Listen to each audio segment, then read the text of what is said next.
With the Olympic opening ceremony just days away, many people have been talking about the challenges the athletes will face, and not just on the court or in the pool. Brazil is one of many countries dealing with the Zika virus, and people are concerned about being infected. We wanted to know what the risk is here in Needham. I spoke with the director of the Needham Public Health Department, Timothy Muir McDonald, to find out if residents need to be cautious. The Zika is a virus that is primarily spread by mosquitoes.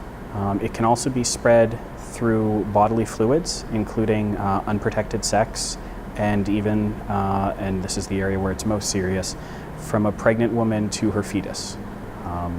Zika is a virus that right now is predominantly concentrated in Central and South America. The mosquitoes that spread Zika have not extended their range into areas where Massachusetts, so they're not native to Massachusetts. The range actually ends somewhere around Maryland or New Jersey, depending on what sort of projection you look at. That has to do with both the temperature and the timing of frosts. So there is not mosquitoes flying around in Massachusetts that carry Zika, but Zika is a concern for people who are traveling, and especially if those people who are traveling are women who may be pregnant or may be considering becoming pregnant, as well as for sexual partners of those women. For the most part, Zika is very mild. 80% of those that are infected with Zika will have no symptoms whatsoever, and the remaining 20% that do have symptoms, they'll have onset about 2 to 7 days after exposure, and those symptoms are fairly mild. They include joint pain, swelling, rash, fever, conjunctivitis. Those are fairly modest.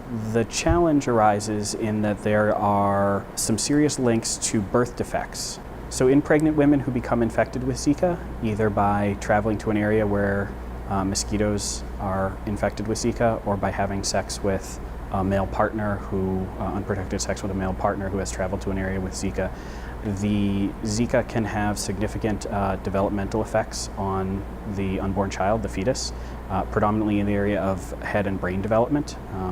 The links so far are to microcephaly, which is shrunken, underdeveloped head and brain capacity, which has significant issues for the child who is generally otherwise healthy. For a female who is pregnant or thinking of becoming pregnant, if her partner has traveled to a Zika-infected area and has shown some signs or symptoms, the recommendation from the CDC is that they either abstain from sex or only engage in sexual activities using protection, a condom specifically, for at least 6 months. If the male partner of the female who is pregnant or trying to become pregnant has traveled to a Zika-infected area but has not shown any signs or symptoms over a 3-week period, so remember we said that most people who do show symptoms of Zika show it within 2 to 7 days. The CDC recommends a 3-week overlap from your time in the country. If that's the case, so if the male partner has traveled to a Zika area but has not shown any symptoms over that period, the CDC recommends abstaining from sex or only using protected sex with a condom for at least 8 weeks. Fortunately, here in Massachusetts, we do not have to be concerned about mosquitoes that carry Zika, but we do have to be cautious about other mosquito-borne illnesses. There are 2 kinds of primarily mosquito-borne diseases that Needham residents should be aware of. That's West Nile virus and EEE, which is Eastern Equine Encephalitis, and those are spread by mosquitoes in Massachusetts. There have been no cases thus far this season in the town of Needham, but there have been cases in the surrounding counties, so in Middlesex and parts of Suffolk County and other areas of the state. Those conditions are serious, and we do take them seriously. Predominantly, what you can do to avoid exposure is use insect repellent, limit nighttime activities, because those mosquitoes predominantly prey on humans and animals in the dusk hours. That if you are going to spend sustained time outside, you could wear long sleeve shirts and long sleeve pants, which is obviously a little bit challenging when it's so hot out, but it's something that people should take time to balance.